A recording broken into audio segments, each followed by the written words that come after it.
Bismillahirrahmanirrahim. Assalamualaikum warahmatullahi wabarakatuh.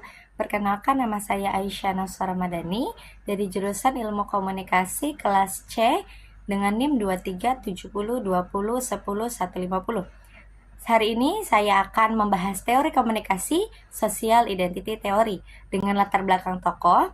Henry Tajfel adalah seorang psikolog sosial kelahiran Włocławek, Polandia pada 22 Juni 1919. Ia berasal dari keluarga Yahudi yang tinggal di kawasan yang kala itu penuh dengan ketegangan sosial, prasangka, dan antisemitisme.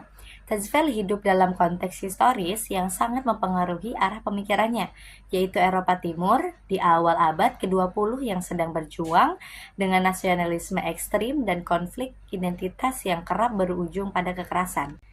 Paradigma dalam pengembangan Social Identity Theory atau SIT, paradigma yang mendasari teori ini adalah paradigma positivis yang mengutamakan pendekatan ilmiah untuk mengungkapkan hukum atau prinsip umum yang mengatur fenomena sosial. Paradigma positivis biasanya berfokus pada observasi dan pengukuran yang dapat diuji secara empiris serta mencari hubungan sebab akibat yang jelas. Tradisi komunikasi Social Identity Theory (SIT) sangat berkaitan dengan tradisi komunikasi sosiopsikologi, yaitu tradisi yang mengkaji bagaimana pikiran, emosi, dan persepsi 5 individu dipengaruhi oleh interaksi sosial dan lingkungan sosial.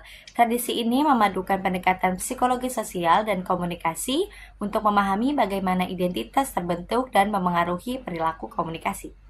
Konteks histori penemuan teori, Social Identity Theory pertama kali dikembangkan oleh Henry Tajfel pada akhir 1960-an dan awal 1970-an sebagai respon terhadap fenomena diskriminasi sosial yang terus berkembang terutama di Eropa pasca Perang Dunia Kedua. Pada masa itu, Eropa sedang berusaha mengatasi dampak dari konflik besar yang melibatkan perpecahan antar kelompok berdasarkan etnis, agama, dan ras.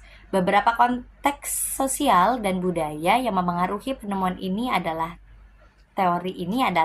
pengalaman pasca Perang Dunia Kedua, eksperimen minimal group paradigm, dan perkembangan dan pengaruh teori. Konsep utama asumsi teori ini menyoroti cara orang memandang diri mereka sendiri dan cara orang lain berdasarkan identitas kelompok, serta bagaimana dinamika antar kelompok tersebut menciptakan fenomena seperti favoritisme, diskriminasi, hingga konflik sosial. Dalam implementasinya, teori ini digunakan secara luas untuk memahami perilaku komunikasi dalam konteks politik, budaya, media, organisasi, bahkan dalam dunia digital seperti media sosial. Berikut adalah konsep utama dana asumsi yang membentuk teori ini disusun secara sistematis.